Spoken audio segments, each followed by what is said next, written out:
This podcast is sponsored by nobody.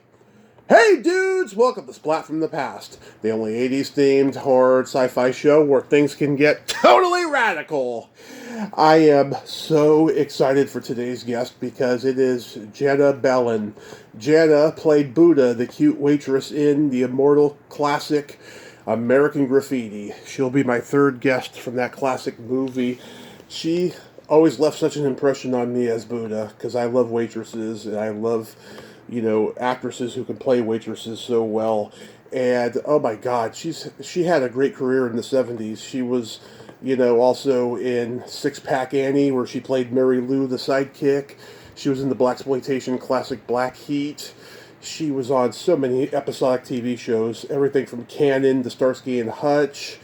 The TV movie Cry Rape. She was in, oh my God, Rich Man, Poor Man 2. Lots of stuff. And then she got out of the business, and I'm going to find out why today. It's going to be great. She's part of a Christian singing group called Lynn Road. I will find out more about that. And it's Valentine's Day, the day for love, the day for passion, the day for romance, the day for celebrating an overrated holiday. Buy flowers, buy chocolate, take your loved one to a nice dinner or stay home and masturbate. That's what Tommy does. So yeah, here is my interview with Jana Bellan. Hey Jana, welcome to the show. How are you today? I'm fine, Tommy. How are you?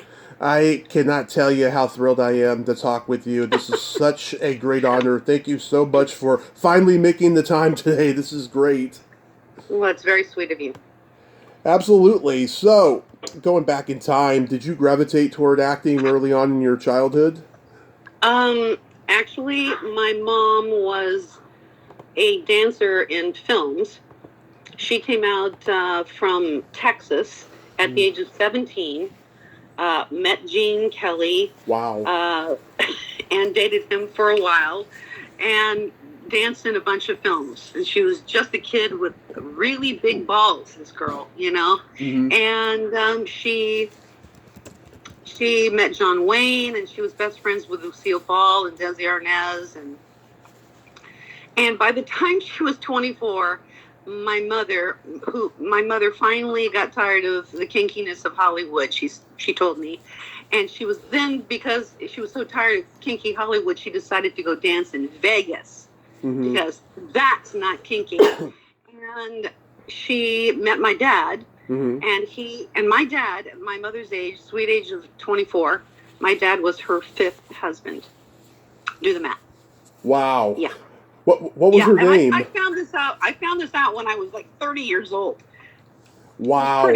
30 years old you found out. Well, the woman was an optimist. That's for sure. Yeah, she was even, her last husband before my dad was Mia Farrow's dad. And he I guess he was sexually pretty kinky and wanted to share her with his friends, and she just wasn't going to have that. She was a cuckoldress. I said, "You didn't know this before you married the guy, Mom?" Wow. She said, well, and I said, "Did you have to marry every guy that you had sex with? Is that what it was?" And she said, "Well, not exactly." Anyway, so I came from a showbiz kind of family. My mother had a huge dance academy, and I lived in a dance school. That's where I lived. That's what I did. My father was a military officer. I was born in Germany.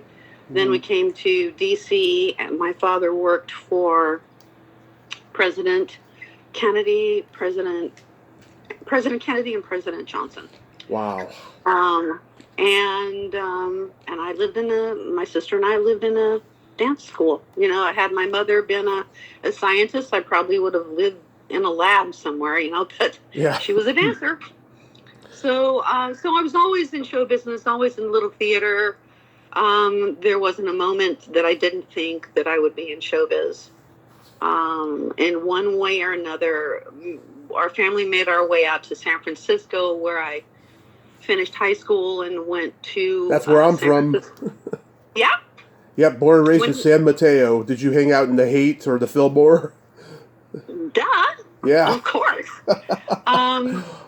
I finished college there, but while I was in college there, I did a film with Carl Weathers, and I just heard that he passed away. Yeah. Now, I didn't do a film. I did a play with Carl, who was just, to me, and it was like, he's a football player. What does he know? Yeah. And he was, we did a play called Henry VIII, and he was Henry VIII. Yeah, and so anyway, then during the summers, I would always go and train at the American Conservatory Theater, which is called, I think it's still called ACT in San Francisco. And so I did nothing but Shakespeare. So, well, that's not true. The first musical I ever did with ACT was Hair. When the moon is in the seventh house. The Aquarius, yeah. Yeah. Anyway, so the little things I didn't, tell my parents before they saw the show. One, when they saw Hair, I didn't tell them I was going to be naked. And there's a whole scene where everybody in the show is completely naked, singing that song. Yep. And then I also didn't mention to them that Carl Weathers was black, and we had this big makeout scene, and they got a big kick out of it. They said, "You just like surprises, don't you?" And they just giggled over it. So from there, I think I was still at San Francisco State, and there was I don't know how I found out. I really don't know. But some kind of audition for, this film by this guy named George Lucas and, at American Zoetrope. And I went in for the role that I thought would be most like me. And I didn't have an agent. I wasn't really planning to go to LA quite yet. I was a legitimate actress. I was in the theater. And I went in dressed as that character, who was a little bit hard, a little bit from the wrong side of the tracks, English not that great, just a tough wrong side of the tracks kind of girl. Yeah. And as I was auditioning, this is my first story about American Graffiti. So as I was auditioning for George Lucas. Oh, sorry, my dog. It's okay. I'll go to the back of the house. As I was auditioning for this role, and there was George Lucas sitting there, and Gary Kurtz, one of the producers, and Francis Ford Coppola, who I did know who he was. Godfather just came out. Godfather had just come out, so that was, pretty impressive to me. Yeah. As I'm auditioning, there's this guy working on a cabinet in the room. It's kind of quiet, and he's just kind of trying to fix a door or something, a drawer or something. And they're trying to do a reading with me, and then one of them, and I don't remember who, maybe George, turned around to the guy and said, "Hey, can you do this reading with this girl?" And I was like, "Okay," because I never auditioned for any film, so I didn't know how people did things. I think about what a dumb bunny I was back then. But so this guy turns around, and he does this audition with me, and that's Harrison Ford. So, I said, "Thank you very much." And I guess they went all over the United States looking for people. I had no idea it was such a vast interview all over the country.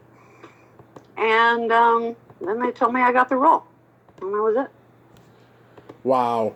So, you're my third guest from it. I've talked to Lynn Stewart, who played Bobby, the redhead who likes Kip Pullman, and she throws Dreyfus out of the car, and Ed Greenberg, who played Kip Pullman.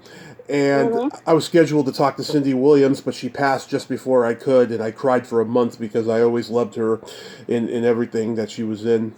So that was Mel's Diner up in San Francisco, but that one doesn't exist anymore. No, it doesn't, but we filmed it at Mel's Diner in San Rafael. Yeah.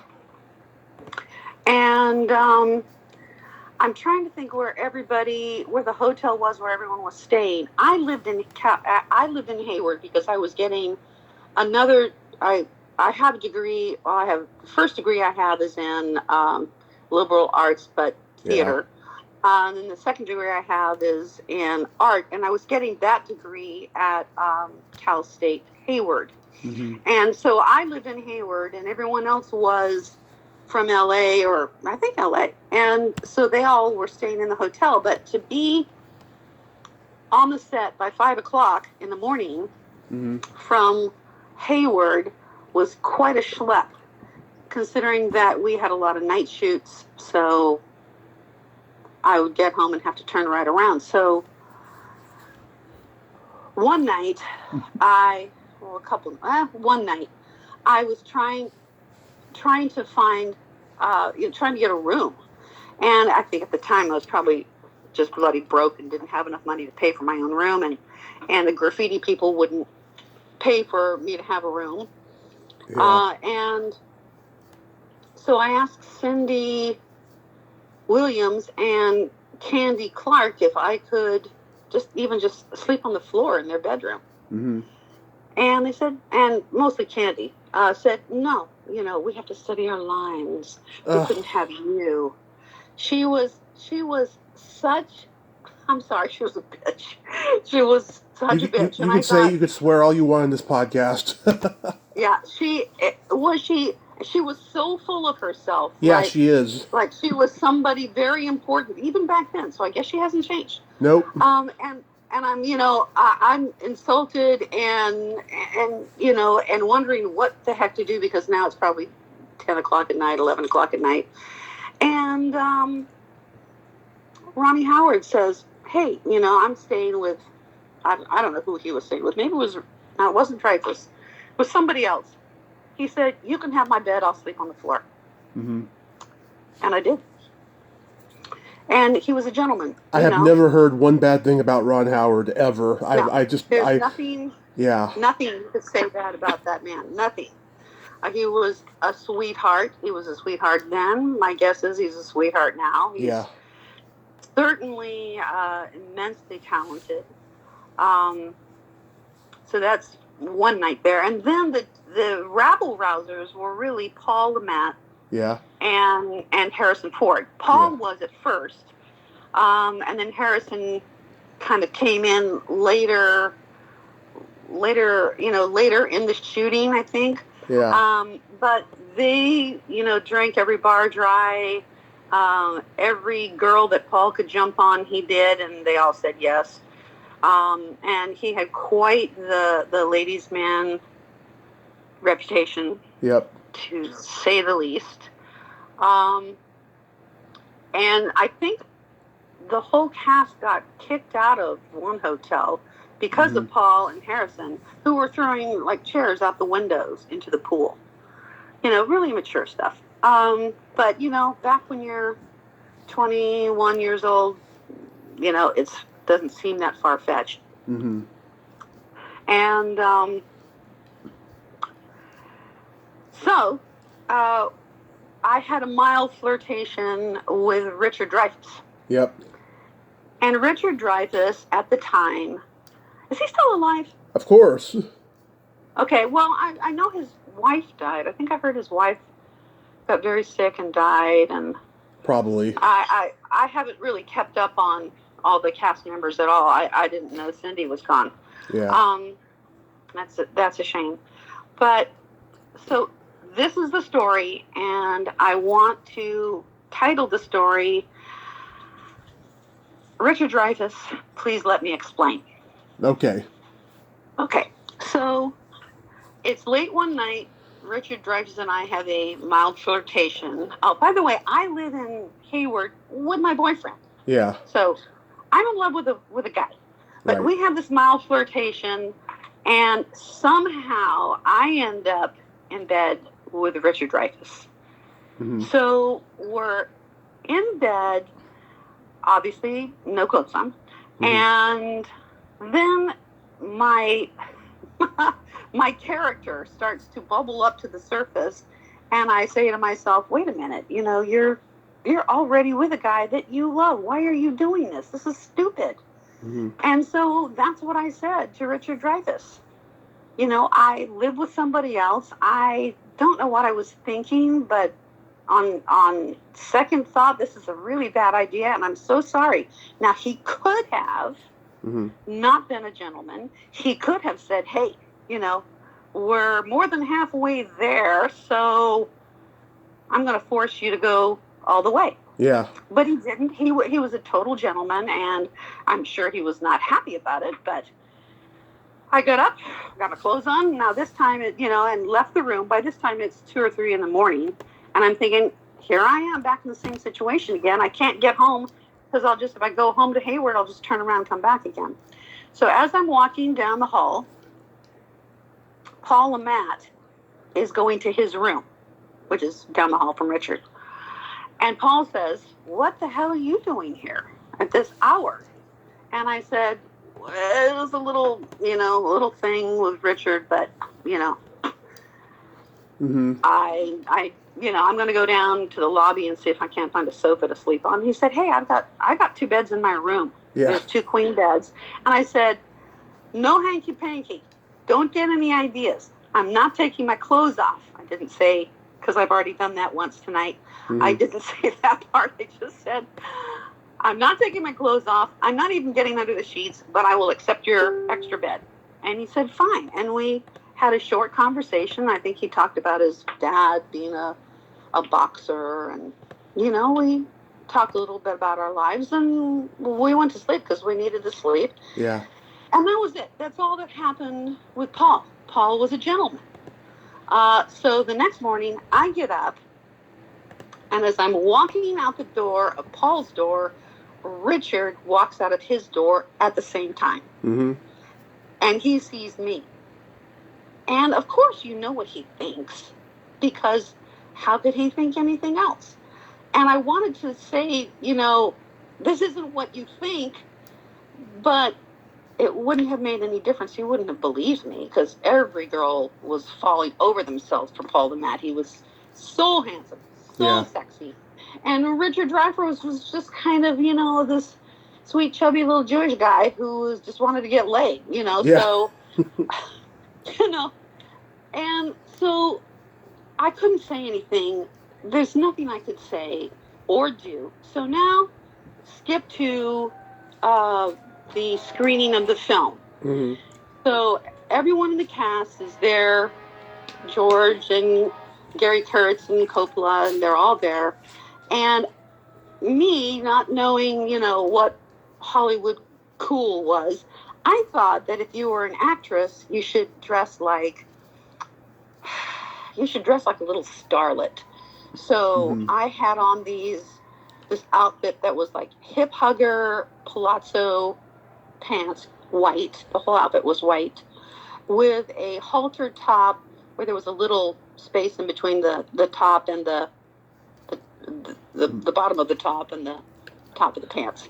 So a little skin in the middle.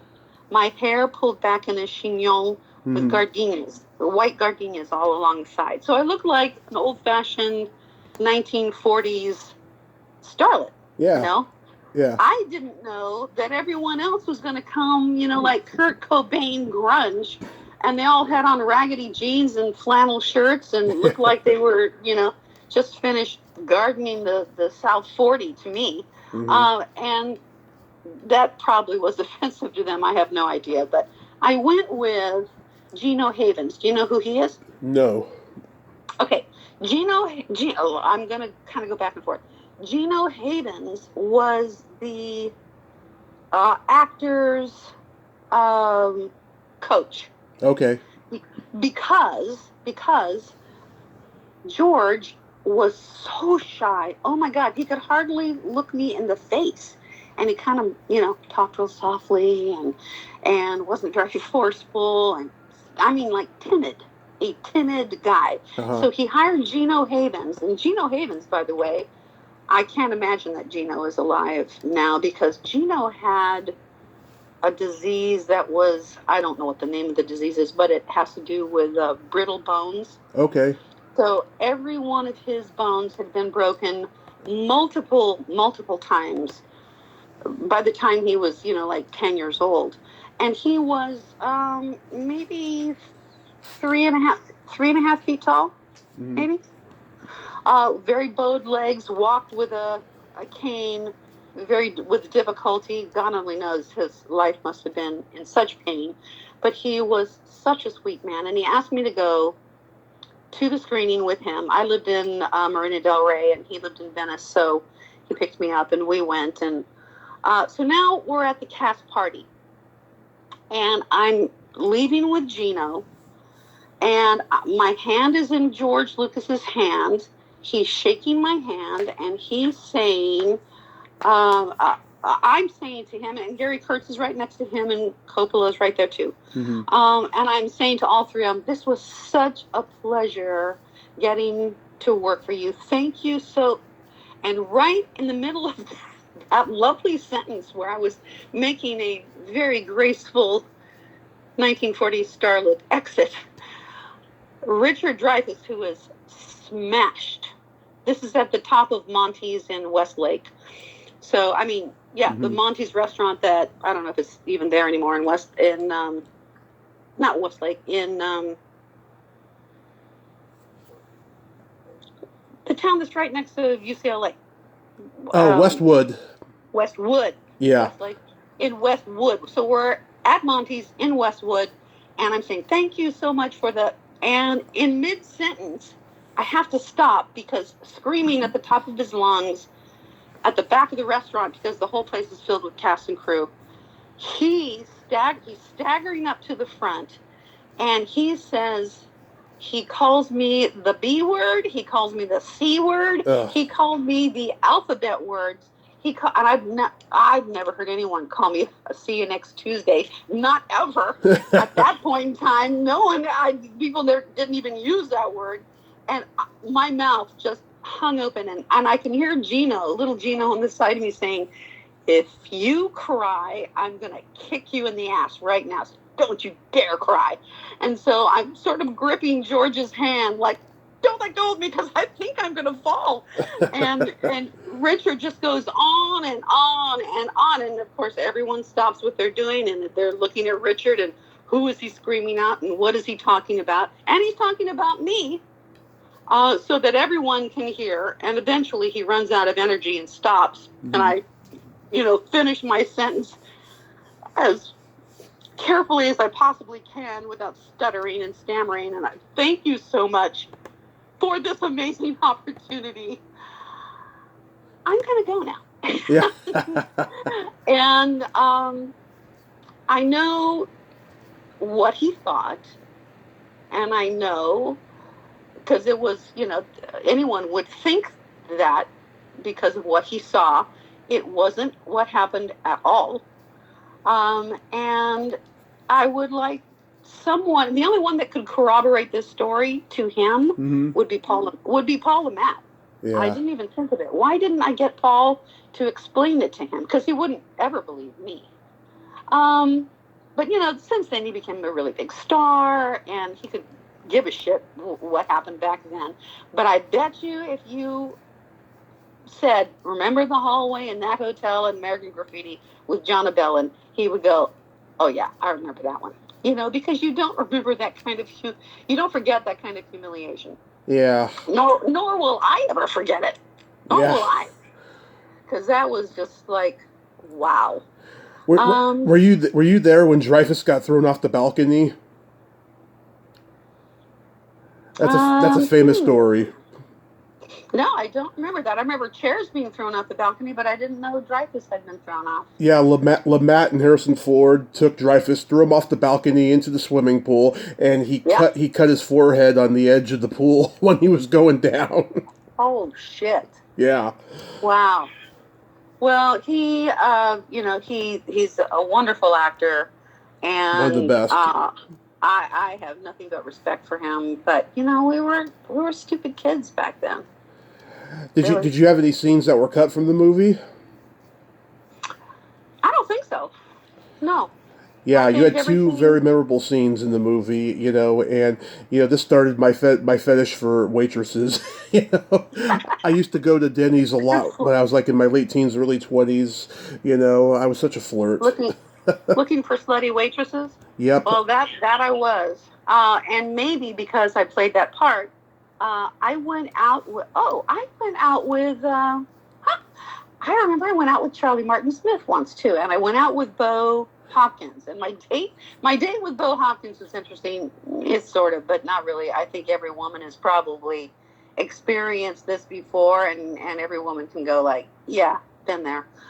So he takes me out. He wines and dines me. Takes me to his famous restaurant, his famous favorite restaurant when the maitre d' knows him, and then we go to a club and everybody knows him and drinks, and he lays it on heavy, and then he wants to take me to his house. Right. And I knew what that was all about, and so I said, no, that's not what I'm all about. Sorry.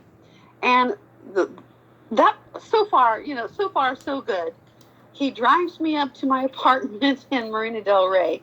He leans across me Mm-hmm. and opens the door and shoves it open and says, "Get out." Wow. Wow. And I think that's what I just said is, really? Wow. Wow. And then I went out with Charlie once or twice. I think he had a big crush on me for, a millisecond. Oh, it's obvious in the movie. He didn't dump on me, you little dip.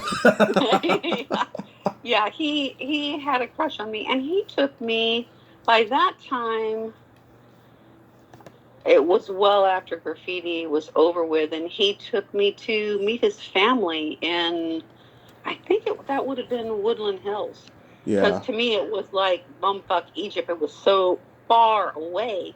Because I'd only, been in L.A. and Marina Del Rey and Venice, and then I had gone, when I came down to L.A. after Graffiti was over with, I went there because I was getting my graduate degree in theater, which I did do. So that's the only part of L.A. that I actually knew anything about. His family was very sweet. Mm-hmm. Charlie was just as sweet as can be, and I didn't have any feelings for him that way, but he was a sweetheart. And again, another amazingly talented actor. Very talented actor. Suzanne Summers just passed away. Do you remember anything about her? Well, I do in a sense, but not actually. I saw her, she didn't do hardly anything in the movie. Yeah, I love you, and that's girl. it. Yeah, she did almost nothing, which was amazing that she catapulted a nothing role into actually something. So she must have been a much better agent than me, that's for sure. Yeah. I knew her from Three's Company. Yep. Because when I went down to L.A., my roommate down there was a girl named Joyce DeWitt. Yep. And Joyce DeWitt knew Suzanne, so that's how I knew of her. And who was the guy? John Ritter. John Ritter. Yeah. So I met Suzanne and John through Joyce after we had all actually graduated from school. So yeah, very a nice lady. It was a mild acquaintance. It wasn't someone that I knew at all, but she was in and out of the production, the set, wherever we were, filming. She was in and out and was hardly even there. Yeah. So I just think it's a special movie. I always go back to Roger Ebert's review. I get chills when I read it. He says, and I'm paraphrasing, American Graffiti is a reminder as to how innocent times were before JFK was assassinated, and it's also a scary reminder as to how dark our world has become since 1962. When did he write this? In 1973. Oh, it's gotten a lot darker since then, baby. I know, but like in 1973, it's still haunting. It holds up. Yeah. Oh, yeah. Yeah, and the funny thing about the JFK thing, it takes me back to my dad. My dad worked for him when he was assassinated. And there's a scene, there's all these things that you think of, like, had history gone a little bit differently, what would have happened. So in Congress, where all the congressmen have their offices, there's the front office, the front doors, where all of the constituents come in, they ask for things, they have complaints, whatever. They have appointments. But there's the back door where friends and, personal people come in and out, the pages and that sort of thing. Yeah. So before Kennedy was shot, and my parents went to his inaugural ball and all that stuff, this senator, his name was Teague. They called him Tiger Teague. But he was a congressman from Texas. Called my dad in after hours, back door, feet up on the desk, the old wood desk, pulls out the bottle of bourbon from the drawer, the 2 glasses, the scene we've seen in 1,000 movies. And he said, I don't feel comfortable about what's going to happen in Dallas. And I don't think we have enough security. I'm just very worried about what's going to happen.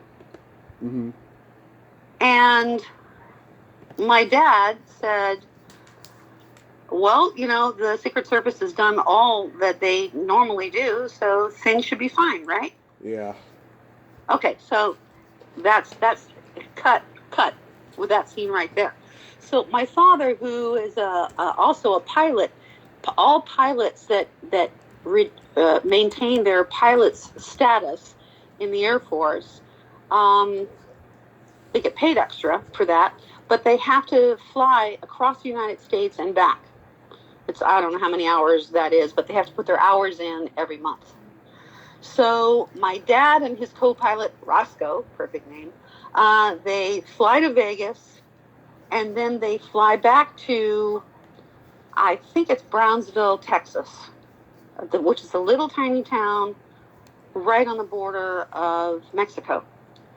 So they land their plane because they have to refuel. They're going to spend the night there. And they ask the gal in the hangar, like, where's a great Mexican restaurant? And she says, well, there's this little hole in the wall. Nobody knows of it. But it's, right across the border. She tells them the name, and they go. And when they're walking in, President Johnson's attaché, a guy named Ed Black, is there talking to 3 guys in sharkskin suits that are definitely made guys.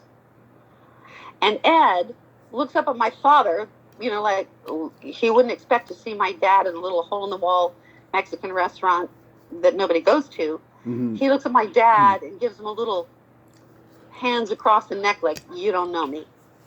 Yeah. And my father he always wondered, like, what was President Johnson's attaché doing, talking to 3 mafioso types in an obscure restaurant in Mexico?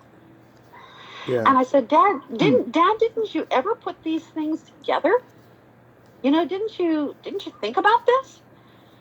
And he said, I was military. I was just trained to follow orders. I said, after the fact, didn't you think about it? He said, yeah, I did. He said, yeah, I did, but, what's done is done. And he was the guy, when they bring bills into the Senate to appropriate money for the armed services, my dad would write the bills for the Air Force. And that's how he knew Kennedy and Jackie, his wife, and Johnson, and so forth and so on. Do you know who Paul Krasner was? Yes. Yeah, he wrote that legendary, controversial little publication, humor publication, about Lyndon Johnson fucking the bullet wound of Kennedy in his neck. And it raised such an uproar with the government, the FBI, the CIA, that it was a serious investigation because they thought he was serious. Yeah. Johnson, by the way, Johnson was a very bad man. He was not a nice guy. Oh, yes. The story about Johnson, my dad went to Johnson's house while he was president and with another attaché of some kind to, I don't know what the conversation was supposed to be about, but probably about, military appropriations. Mm-hmm. And Lady Bird comes down and serves them some drinks. And Johnson says to her, in front of all these men, these are military men, I'm sure they're all in uniform. They're not, like in shorts and T-shirts. So, it's formal. They're at that ranch. That was their ranch. Mm-hmm. And he looks at her and he calls her a fucking see you next Tuesday. Ugh. In front of these men. And something about the drinks were wrong, or her outfit was wrong, or something was wrong. Yeah. And she very quietly said, "Excuse me." She left. Oh, he threw a drink on her. That's right. He threw a drink on her at the same time. She left. She changed her clothes. She came back and remained composed and served them their drinks as if nothing had happened. And my dad said his mouth was just hanging open like he couldn't believe that. But Johnson was known for finding dirt on anyone and twisting their arm behind their back and literally almost blackmailing them into doing whatever he wanted. Oh yeah. So I would have thrown a pipe hot bucket over him. That's what I would have done. Yeah. He was not a good guy. And all these stories regarding political characters, that are pre-graffiti and post-graffiti, mm-hmm. just sort of give color to the era, mm-hmm. the time, that things were going on. Like, I think I did hair right before I did graffiti, and everyone was smoking pot, and, it was completely illegal then, and we were hippies. Yeah. We were hippies. Now, we would just be ordinary high school kids back then, Mm-hmm. Yeah. Just ordinary kids. So the last graffiti question I have before I move on is, mm-hmm. What did you question why the waitress's name was Budda? I didn't. I think I asked, and I never really got a straight answer. It just didn't seem to make any sense to me. It was out of context. My take on it is, back in the late 50s, early 60s, teen movies had characters with outlandish names. Like if you watch, Gidget, there's Moondoggy and Stinky and names like that. Right, Right. So I think that's what it was. It was kind of a play on that. That might have been it. What else could it be? I mean, she wasn't profoundly wise or enlightened like the Buddha. Yeah. Not even close. She didn't even have a Buddha belly on her. No, didn't have any of that going on. So, and the funny thing was that when I got the role, they said, "Well, you got the role, but you can roller skate, right?" And I said, "Can I roller skate? Oh my God, I'm amazing!" I couldn't roller skate at all. So I went to roller rinks. Uh-huh. And I tried, and I couldn't figure out how to stop. I could go, but then I didn't know how to stop. So there's a 1,000 of those outtakes where they're going, cut, because I ran into somebody or a car or whatever, because I had no idea how to roller skate. But I figured once I had the role, what are they going to do? Yeah. I've got the role. They can't kick me out now. So I was, gutsy. I just, I'll fake it. I'll fake it till I make it. But that was my experience with graffiti. Oh, and also, mm-hmm. then I went down to LA, got my graduate degree. What did I do after that? You were in the TV movie Cry Rape. Oh, yeah, I was. You're right. Huh. And I got married, and shoot, now I lost my train of thought. Had something to do with this. Well, anyway, ask me your next question. Yeah, so Cry Rape, I've seen it. It's pretty hard hitting. Greg Malavy, love that guy. I've had him on. Was in it. He played the lawyer, and Hmm. Corey Allen, who was James Dean's rival in Rebel Without a Cause, was the director. What was it about that experience you remember? Um, I, re- I remember, that I guess I remember that I really enjoyed doing something serious where I could use my acting chops. Yeah, Um, and I don't honestly remember a lot about the film or the people on the film. I wish I could tell you more, but yeah, it's okay. my name was submitted or I was nominated for a supporting, best supporting in a television show. Uh huh. And I had this, I had the piece of paper on my wall for an Emmy. Hmm. And it was nice, it was nice being able to do something serious. And um,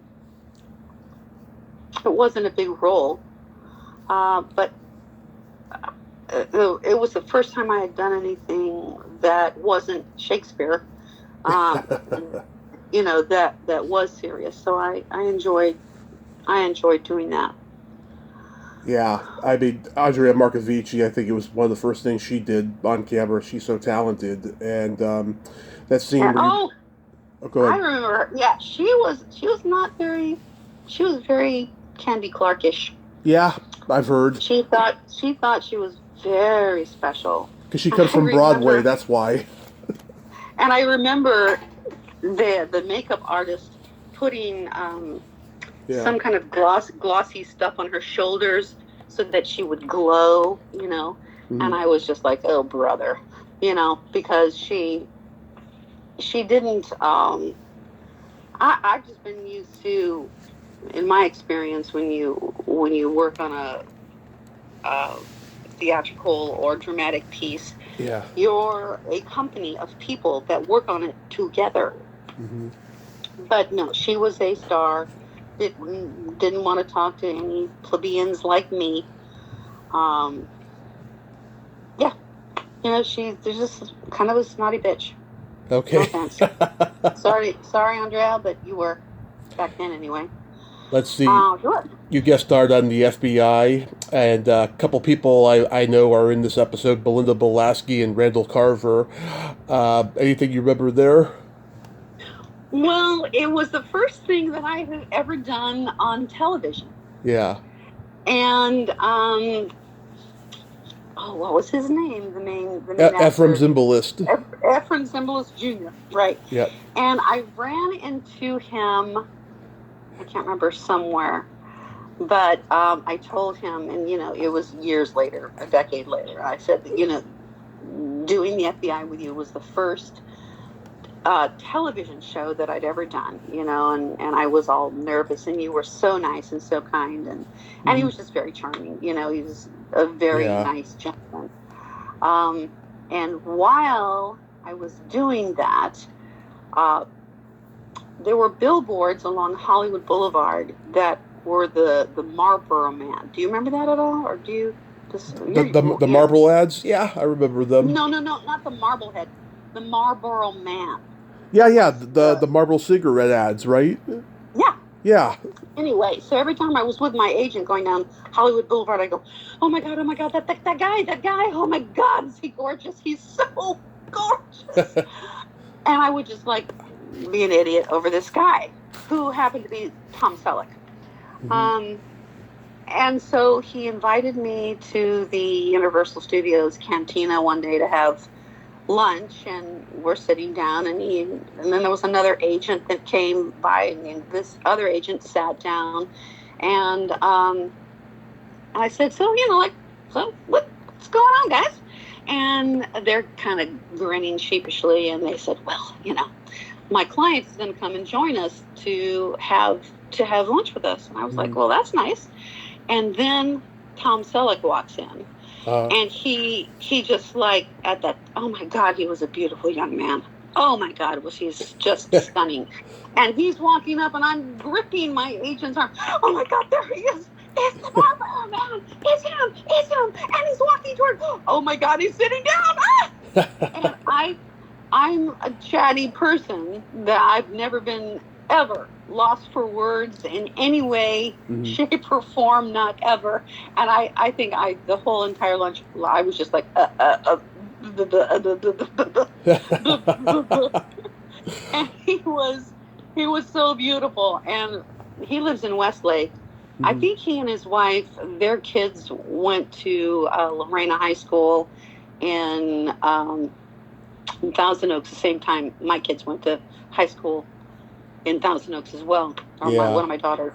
And I never really saw him there, but I ran into him later at a Starbucks where he was with his buddies, and I ran into him and told him that, I had breakfast or lunch with him one day and that I was a blubbering idiot, which he didn't remember at all, but he was a very, very sweet gentleman and absolutely gorgeous still. He's just a gorgeous old dude now. It's just, you can't take those looks away, man. Mm-mm. No, you can't. No. Do you remember anything about The Gun?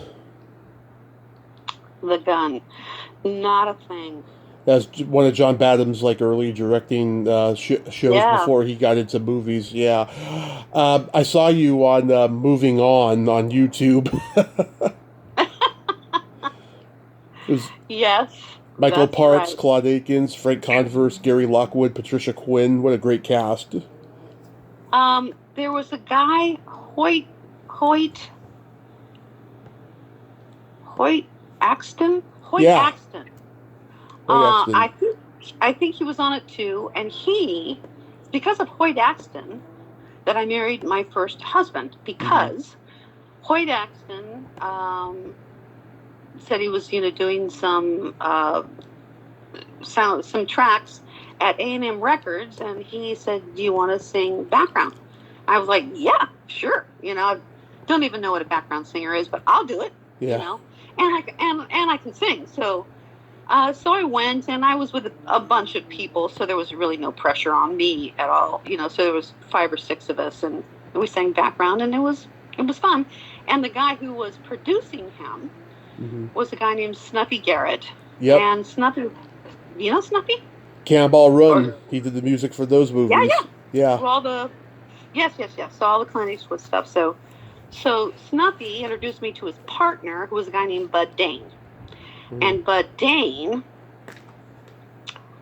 actually was married once to Jackie DeShannon, but Bud was single and, way too old for me. No one I would ever pick, kind of thing. But he swept me off my feet, and he had me. He said, "Do you want to do some more?" He's, trying to schmooze me and get me into bed probably. But at the time, he said, "You want to, do some more... you want to do some demo records for our writers that we have, on contract for their little record company?" And I said, "Yeah, sure." So as I'm walking into Warner Brothers, the recording studio, out walks Barbra Streisand. I'd never sung in a recording studio on my own, not ever. And that's a lot of pressure. That's a lot of pressure. I've done a lot of recording since then, so I'm a little bit more used to it. But at the time, I was terrified. And it was just me going to sing. And Barbara walks out. She goes, "Hey, go get him, kid." And I walk up and I touch the seat where her ass was right before me. And I said, "It's still warm." Oh my God. I got through it. It was okay. Anyway, I ended up marrying Bud Dane, and we had 2 kids. And I know another story I was going to tell you about Graffiti. So while I was married to Bud, second husband. Anyway, I was married to a different guy, second guy. But I was married, and I went with my second husband to a screening at the Academy of Arts and Sciences, a rescreening of Graffiti. And there, Candy Clark was there, Miss Charming, Cindy Williams was there. I think, yeah, everybody was there except for Harrison and Ronnie. Yep. And Richard wasn't there either. So the three of them, everybody in the cast was there, and we saw a new cut of American Graffiti where I think the music was enhanced or something, and then there was a panel afterwards that discussed the film. And I had gotten this call, you're part of the cast of Graffiti. Do you want to come? And I was like, fuck yeah. So I go. But at the time, though, by that time, I had already, I was no longer in films. It's a long story that you probably don't want to hear, but it's okay. You can tell it. I had become a trader in the stock market. Mm-hmm. So I was running a big hedge fund, making a shit ton of money, and, working from 6:30 in the morning to 1:30 in the afternoon and making big six figures. So I was like, fuck Hollywood. Sorry, but, I don't have to worry about every pound, every inch, every wrinkle, every whatever, So I go with my husband, and, I get all zhuzhed up, and I'm cute. And the paparazzi is there clicking away.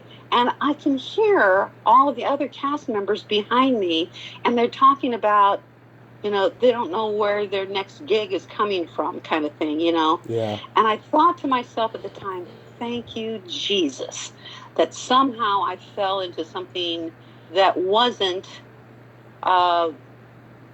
showbiz related, that created this really strong income for my family. Mm-hmm. And I was glad to have that independence where I wasn't wondering where my next meal was going to come from, kind of thing. And that's what actors, that's the bane of all actors' careers. Until you get to be a star, you're just going from gig to gig to gig, and then collecting unemployment in between and going to the next gig and the next gig, sort of thing. Which I got out of, and I wasn't sorry at the time. Mm-hmm. Being in a non-creative field when you are innately a creative person is kind of stifling, I will say. Yeah. But the money was so good, I couldn't say no. I had all that freedom. I got to work at home. All that money, and it gave my family a lot of security. So in retrospect, I don't regret it. But in terms of a big chunk of my life, which I probably ran a hedge fund for, 22 years, maybe. Mm-hmm. It set me up for the remainder of my life, and it certainly helped pay, for private schools and, all the fancy stuff that fancy people like. But it was not what fed my soul, not at all.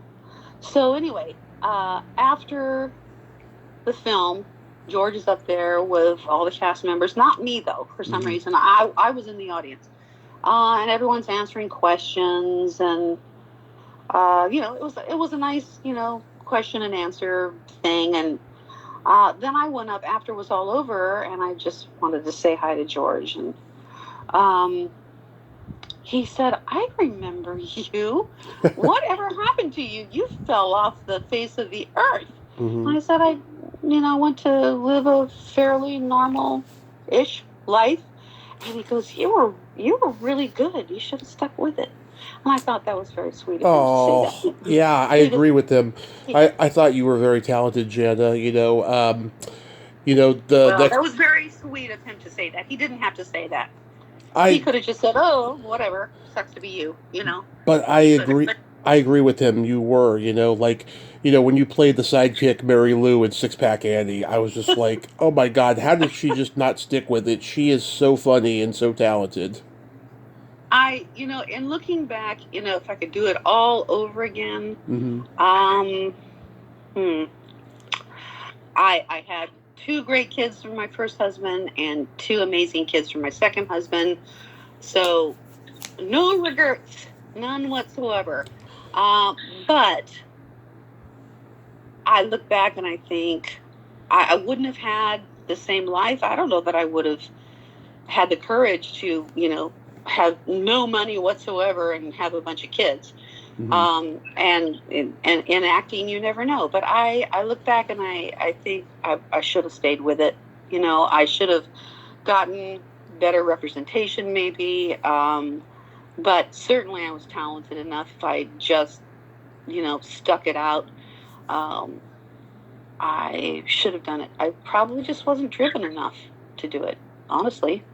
I mean, drive is 90% of it. Talent is this little teensy bit, It's the drive. I see people that are like minimally talented or okay talented, but I sing now, so I look at other singers and I think that girl's got a set of pipes, man. She should make it all the way to the top. But if she isn't driven, Madonna, this is a girl that's smart, driven, not a great talent or anything, but the drive is just like off the charts, and that's a lot of it. A lot of it is that. I mean, if you're not driven and then you have people pushing you, maybe then you could do it.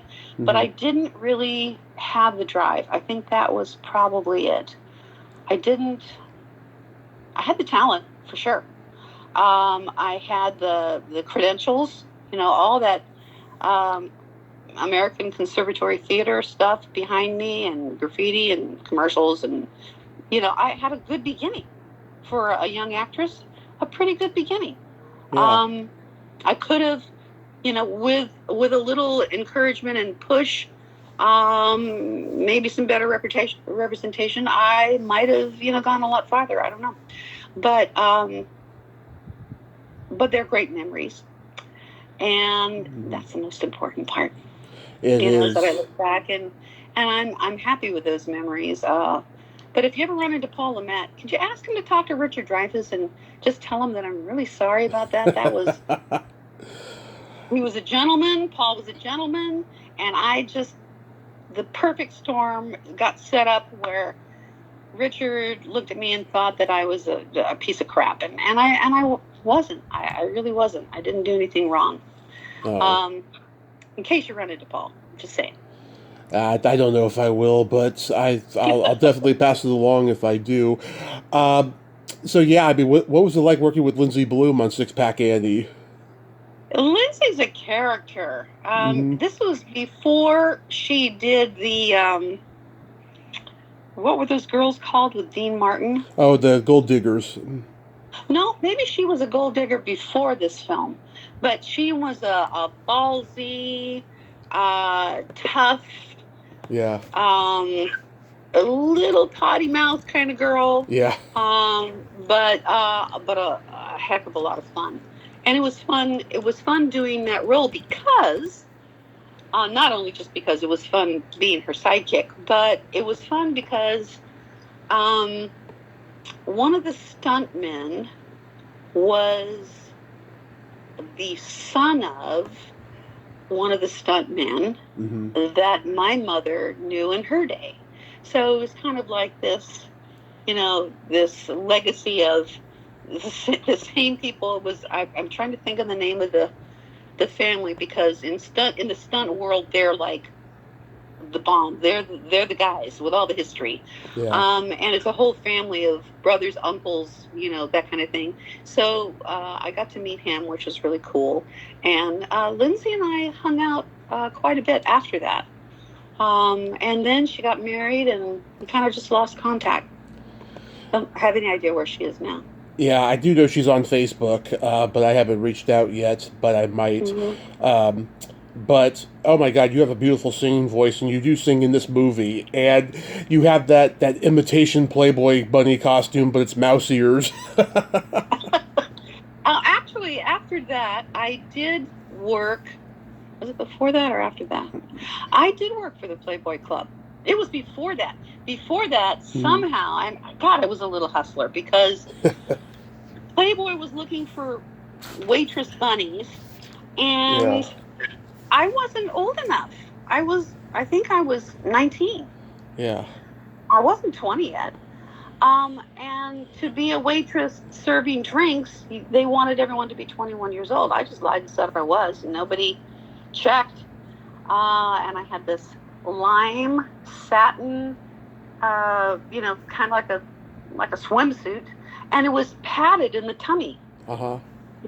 The Playboy bunnies, I don't know if they still are that way, but Hugh Hefner thought that little padding there, the little dip, on his belly button right there, that it should be padded. Girls shouldn't be skinny there. They should have a little pooch. Mm-hmm. And it was actually padded, which I thought, this is bizarre. I'm trying to get rid of all this weight, and then now I've got to wear something that's making me thicker in the middle. Yeah. But I know how to do the bunny dip. The bunny dip, by the way, in case you need to know this, because this is crucial minutia that no one can tell you but me. Okay. Or a former bunny waitress, is you walk up to the table. I'm going to do it right now, but you can't see me. You walk up to the table and you're facing the customers. Mm-hmm. But then you turn around and you're almost completely where they're looking at your butt. So they're looking at your little your bunny tail. Yeah. And then you have to bend backwards. You're bending. Now I'm in heels now, but I'm bending my knees and my tray is behind me. Mm-hmm. And this is how every waitress had to take drinks and serve drinks, was this awkward backward dip thing, and that's called the bunny dip. So there you go. Yeah. Well, I have talked to some bunnies, but I never heard about that, though. That's pretty interesting. It's a bunny dip. Yes. Mm-hmm. How about... And then finally, I think they finally figured out that I was not of age, and they politely asked me to skedaddle. Yeah. But I did it for, I think, maybe 6 months or so. Uh-huh. Yeah. Yeah. How about working on Black Heat?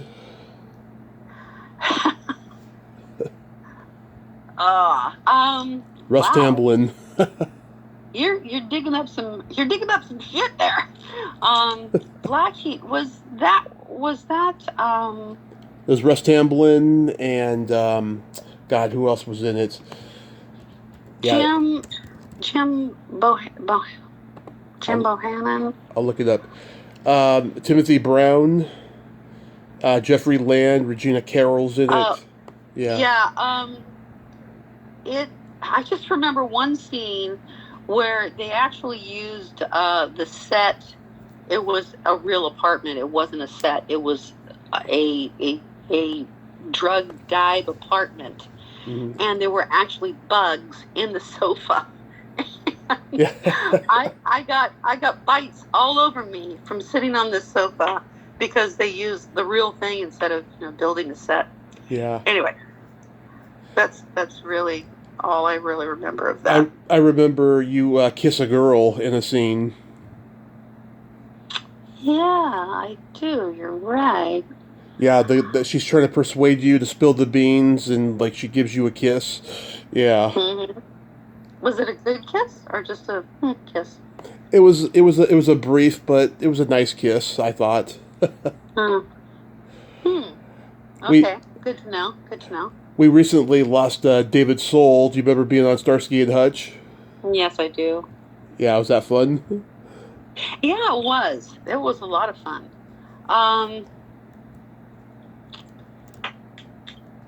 I also did. I remembered them, and they were great guys. Yeah. I remember.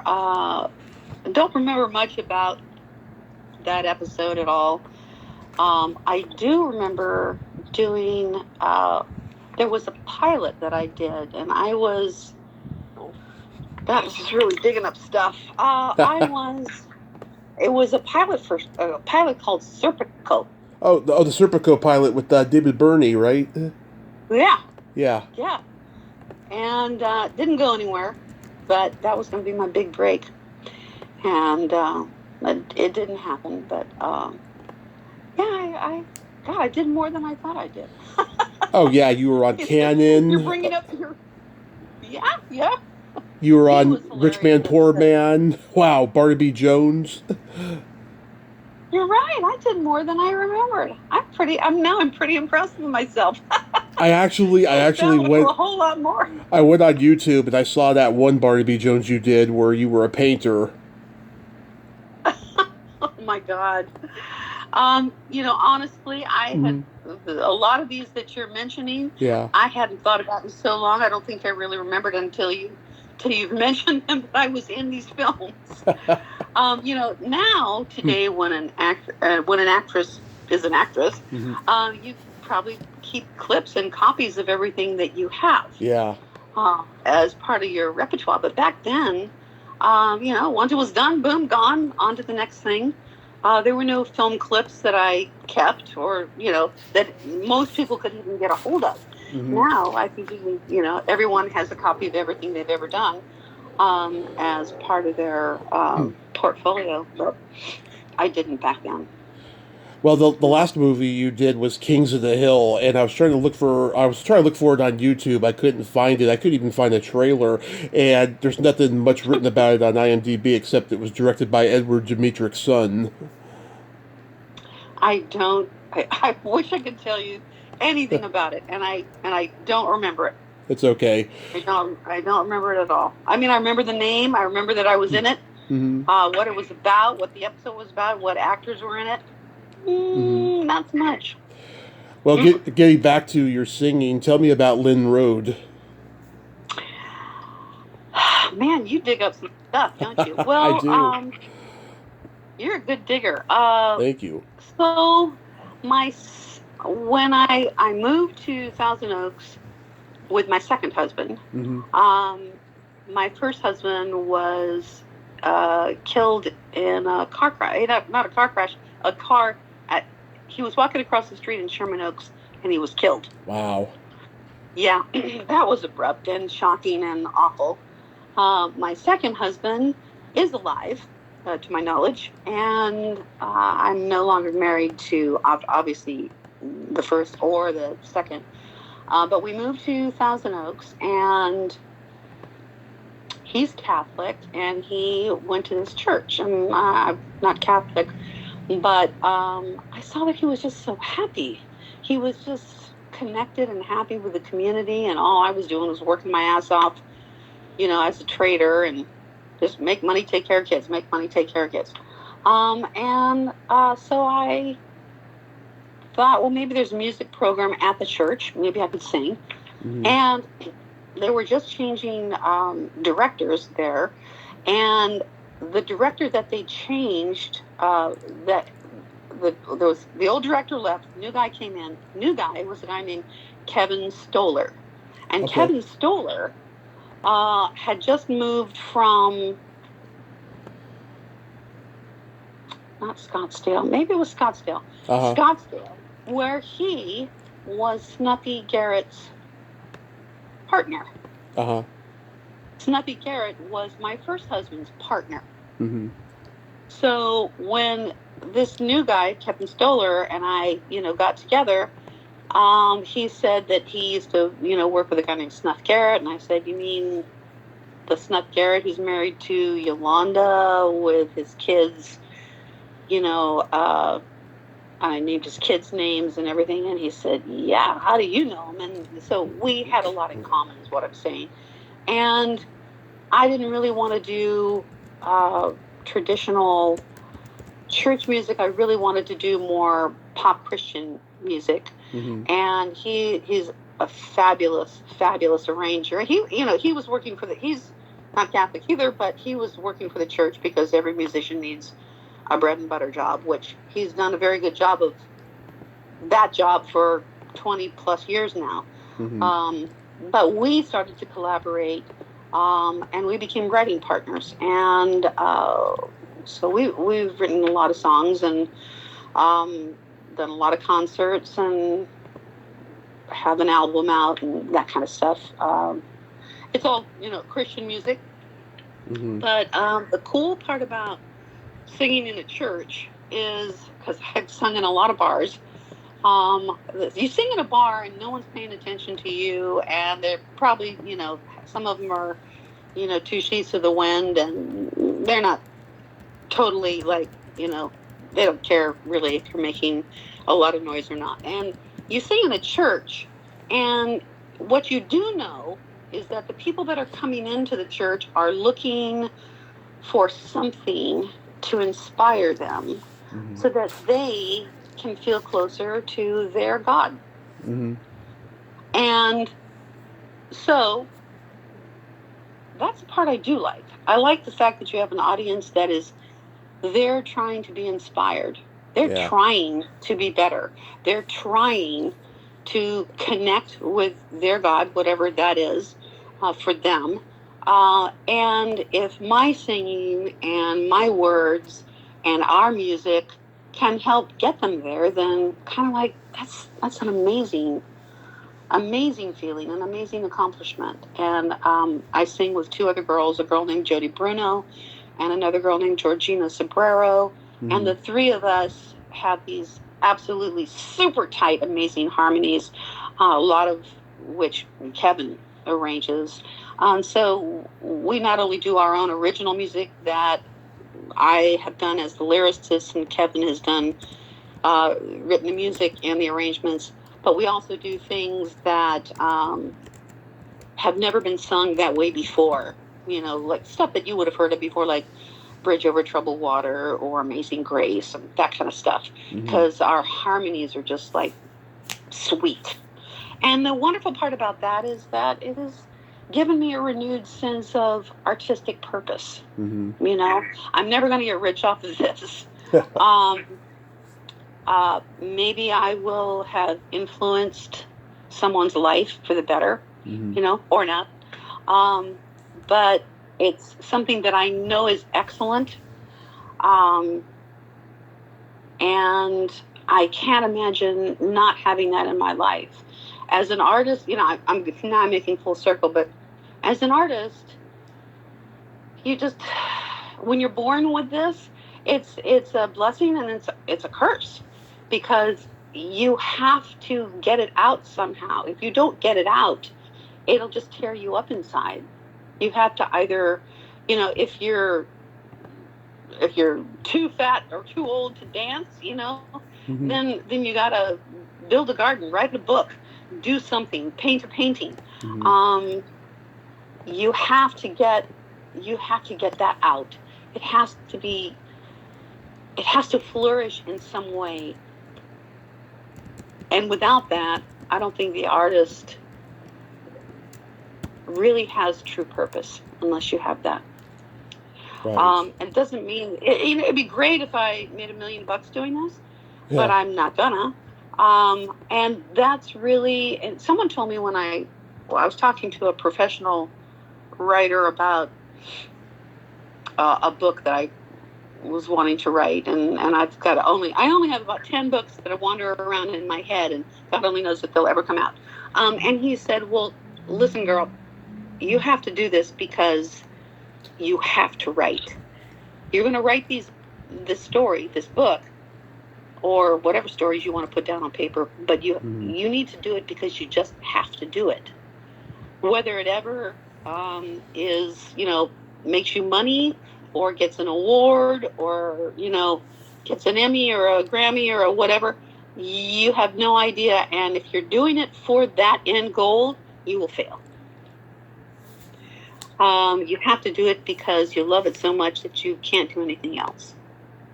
And I really do honestly believe that when it comes to, acting or anything else, most actors that have, trudged forward, ground it out, made it to a certain level of appreciable success, it's because they can't do anything else. Even if they would like to, be an insurance broker or a banker or whatever, they can't do it. They can't do it. And it's a big gamble. If you said to the actor that's truly focused, that knows he's got his head screwed on, I'll let you be a trader in the stock market and you can make $300,000 a year.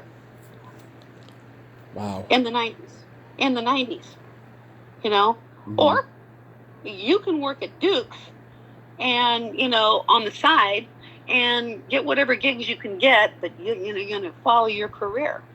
The dedicated actor would say, tempted, but I'll stay at Duke's. And I couldn't do it. You should write a memoir or a book or something, I probably should. I think it would be pretty good read. I think so too. Yeah, be a pretty good read. Especially, I'd like to really definitely start with my mom's story because hers is insane. What was your mom's name? Her name was Joy Ames. Joy Ames. Wow. Mm-hmm. The first guy she married, she didn't tell her mother. Mm-hmm. And she was 14 or 15, and he went off to World War II. And she never moved in with him anywhere, but she just wrote him a Dear John letter and said, I'm sorry, I changed my mind. Poor son of a bitch. I feel so sorry for him. Second guy she married was a professional gambler. Like, I'm wondering all along, where was your mother, Mom? She let you, when you were like 17 or something, date a professional gambler? A croupier in a casino? Like, where was your mother? But anyway, she did. And he cheated. She cheated on him. He cheated on her, and she wasn't going to have it, so she left him. And then the third guy, by this time, she'd left home in Oklahoma City, and took a train with $225 to her name to Hollywood. And the third guy she married, she dated Gene Kelly for a while, but she married another dancer. And when they weren't working, all those big dance films, I want to say Busby Berkeley-esque, but this was after Busby Berkeley. This was in the late 40s, I guess. This would be late 40s. Right. She married, if they weren't working on a film together, he was a dancer. He would stay at home and, lay on the sofa, and his mom would, be ironing his shirts and feeding him sandwiches. And my mother would be out at Macy's grinding it out, trying to make extra buck. And she didn't want to have a mama's boy, so she left him. And then the fourth guy was a famous director, John Farrow, which was Mia Farrow's dad. I think Mia Farrow's got to be way older than me, so... Yeah, Mia Farrow, I think she's probably like 78 or something now. Yeah, so I'm 72, so not way older, but, we're both old broads, but she's just an older broad. So my mother dated John Farrow, and I told you, they married, they got together, and then he wanted to share her with his friends. Yep. And she just thought that was just wrong and wouldn't have it. And, and got tired of the kinkiness and the degradation of what Hollywood had become. So she moved to Vegas, where it was just much more upstanding. And she was a dancer, and she was at the El Rancho Vegas. And she was in a number where she was kicking up her legs, in a line of girls kicking, kicking their legs up. And my father was a squadron commander, and he walked in with his other pilots. And my mother I'm a redhead. My mother's a little redhead too. And he said, "You see that redhead over there with those gorgeous legs? I'm gonna marry that redhead." And he did. And this one, the fifth one, stuck. And they were soulmates forever. And they both had passed. My mom passed a couple years ago, and my dad maybe 5 years ago. But I remember even when he was 95, and when he would walk past her in his walker, he's like hobbling past her, and she's at the kitchen sink, and she's washing dishes or whatever, and he grabs her ass, and he takes a big chunk of her ass and squeezes it, and she's this little tiny thing. Yeah. And he would say, "You see this woman? You see this woman? She's the most amazing woman in the world, and I am so lucky to have her." And she'd be like, "Oh, Rudy, stop it!" But they had this magic. Unfortunately for me, I have never had that. Oh. But they had it. They had this amazing thing. And it was because my mother was such an incredible optimist. I mean, she just went from one husband, boom, boom, boom, till she got it right, And I maybe stayed a little too long in my second marriage. And by that time I was like, I don't believe in fairy tales anymore, Yeah. So I'm celebrating Single Awareness Day today. Yes. What are your Valentine's Day plans? Single Awareness Day plans? Yeah. Probably make a nice meal and have some girlfriends over and have a couple glasses of wine. Nothing big. Yeah. Nothing at all. I do what I do every year. Chocolate and masturbation. I highly recommend it. Together, like at the same time? Nope. First I do the lubricant? chocolate and then the masturbation. Oh, but you don't talk about the chocolate. Isn't the lubricant? Is it? That would be messy. The what? The lubricant. No. I use water-based lube. I'm just saying. Just a question. You put it out there. I had to ask. So we gotta play the Secret Silly game. This is a series of silly slumber party questions. It's no win or lose. Okay. It's just pure fun. And how the game works, Jana, is I ask you the question, you answer it, and then you ask me that exact same question and I answer it. And then feel free to comment on the answers because they might be funny. Okay. All right. Jana, are you ticklish? Yes. Are you ticklish? Yes, but if you tickled me without warning, I might hit you in the groin. Okay. Is your belly button an innie or an outie? Tommy, my belly button is an innie. Is yours an innie or an outie? It is also an innie. Mm-hmm. What? I think most of us are in. Yeah, I've met a lot of outies in the podcast world, I'll tell you. Really? Yeah, a lot of them. That's weird. What color are your toenails painted? My toenails are painted they're coral. Mm-hmm. Coral orange. What color are your toenails painted? Right now they're not painted, but last time they were gold with sparkles for New Year's Eve. Well, I had gold with sparkles for New Year's Eve. Nice. We were twinsies. Yeah. We matched. Twinsies. I love it. What would you say is your best personality trait? Oh, boy. It's kind of like, it's my, anytime you ask this question, it's kind of like the best thing is also the worst thing. The best thing that I like about myself is my spontaneity and my positivity. Super positive person, very spontaneous. But spontaneity can really get you in trouble. Yeah. But you definitely do it well, I have to say. Really. Ask Richard Dreyfuss. Yeah. I love it. Ask him. Not a great. What is the trait that you like most about yourself? Well, being a Gemini, I have this mixture of having empathy and having no filter. Aha! I have a daughter who's a Gemini too, and she's exactly like that. Yes. No filter whatsoever. No. Where you think, oh my God, I can't believe you just said that to my grandmother. Yeah. Or whatever. Yeah, that's for sure. That's my daughter.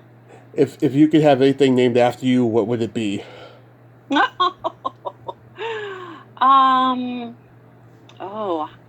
Okay, I'm going to get all altruistic on you now. Okay. I would like to have a a research center for children's, let's say, children's cancer, named after me. Oh, that'd be beautiful. That'd be cool. That would be awesome. So for me, Mhm. I would like to have a vibrator named after me. You you want a vibrator? Okay, well, you don't have to aim high. You don't have to aim high, and actually, it's not a bad idea. Yeah, You know? I call it the Tommy Chatsy. There's fame on all kinds of levels. and All then kinds of levels. and then my favorite question: is there a stinky smell that just makes you gag? Yeah. In fact, I've been working on this actually today. I won't name the stinkiest thing I've ever smelled, but the one thing that I'm working on that I think is very good for you is apple cider vinegar. Uh-huh. And I've been listening to all of these podcasts about apple cider vinegar and how it regulates the alkalinity in your stomach. And so I've been drinking a drink that's made of lemon juice, apple cider vinegar, water, and honey. And that smell, I got a problem with it, but I'm on a roll. I've done it two big days in a row, twice a day, and I want to stick with it because, yeah, I think it's good for your stomach. Okay. There you go. I think that probably out there are just homeopathic things that could make us all a whole lot healthier without taking a lot of heavy drugs. So, Tommy, what is the stinky smell that you can't stand? Either farts or feet. Farts or feet? See, apple cider vinegar to me kind of smells like apple cider vinegar smells like feet to me, and so you're drinking feet. Yeah. That's hideous. But I'm working on it. And my stomach feels a little bit better, so. Since you won't tell me what the stinkiest smell is you ever smelled, I'm guessing it's like a yeast infection or something. No, it's probably dog shit. I love my dogs. I got a lot of dogs. I've heard that one so many times, so it doesn't gross me out. Yeah, that's really gross. I have a joke for you. Okay. This ties into my Valentine's Day activity. What do you call a boy that doesn't masturbate? Blue balls? A liar. Very good. Thank you. Well, you know what? It's what my second husband used to always say, that he had chronic DSB. Mm-hmm. You know what DSB is? No, but what is it? Deadly semen backup. Oh, yes, blue balls, yeah. DSB. He goes, honey, I'm suffering from DSB. I am so lucky. It's funny, I'm 40 years old and I'm diabetic, and I haven't had any erection problems yet, knock wood, no pun intended. Well, the diabetes doesn't have anything to do with erectile issues, does it? It does when I guess as you get older it can, but I'm so lucky right now. I've only been diagnosed for almost 2 years now, so I've been good on that end. So I've had plenty of erections, and I'm cherishing every one of them. God bless you and all of your erections. Jana, this has been just a tremendous honor. Thank you so much for coming on today. Oh, you are just a wonderful, special lady, and thank you. I hope you have a happy Valentine's Day, a happy Ash Wednesday, and be safe out there. You do the same, and don't eat too much of that chocolate tonight. You know what I mean? Nope, not going to do it. Or the other thing. Okay. Have a great night. Okay, you too, Tommy. Thank you. Bye-bye. Bye-bye. Well, there you have it. Jana Bellan. Ain't she a sweetheart? Oh my God, what a sweet lady. Oh God, she is really special, and I'm so glad that we could talk today on Valentine's Day and Ash Wednesday. Forgot to bring up Ash Wednesday at the beginning. Well, until next time, this is Tommy Throwback Kovac saying there's no shame in living in the past because the present sucks. Later, dudes!